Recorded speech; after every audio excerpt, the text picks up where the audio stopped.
Morning. Donald J Ducky here. Not quite awake yet. It's a bit early in the morning for me. I'm just finishing my cup of tea. Just bear with me a second, dogs. That's nice. Right, anyway, I'm in the kitchen now with me handheld camera. Oh, I feel quite radical. I feel like I can't put my cup down either without looking.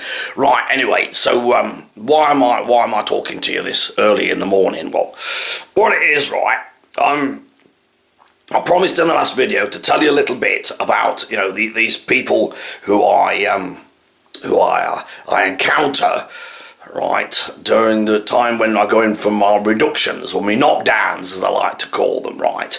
And this Foss bloke, and I'm probably going to do about half a dozen at a time, otherwise we'll be on here forever. This Foss bloke, right, he isn't actually a guy who comes in for the reductions, right.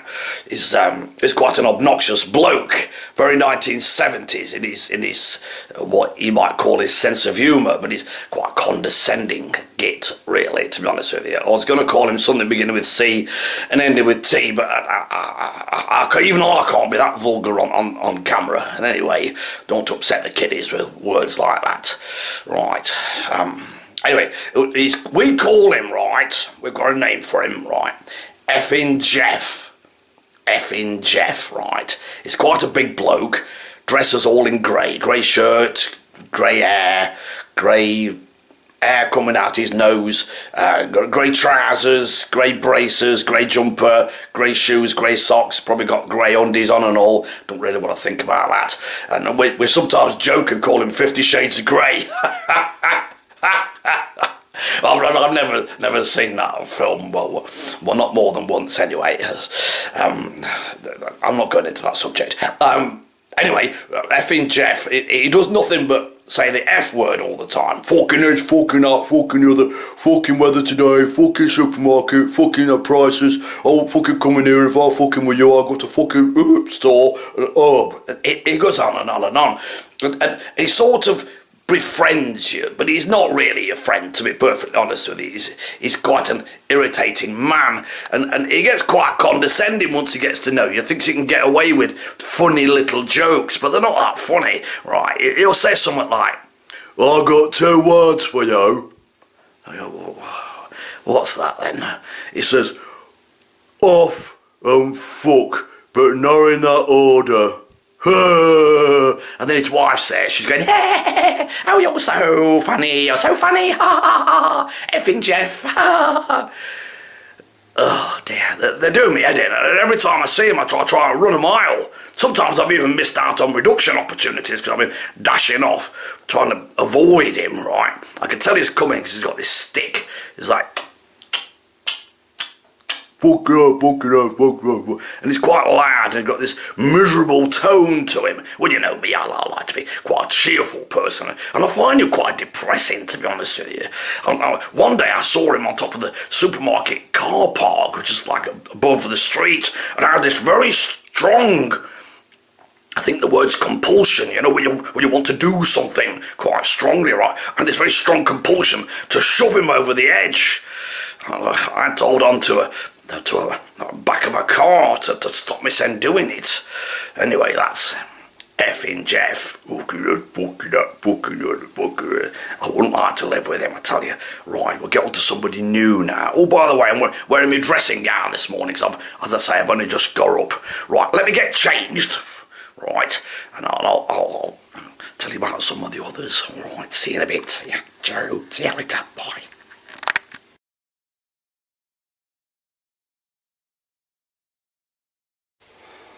Right, so here's the next person. Now, you might think I'm standing in a lavender field. I'm not actually, it's just a picture behind me. So just to make the background a bit different for you. Anyway, the next person's Hattie, right. Hattie, she's I can't think of the right word because I don't want to be racialist, right. She's a Asian woman, right, quite small, like a mouse. Like a mouse, or dark-coloured mouse, in a big long coat, which she wears all the time, right, even in the summer. She's got this big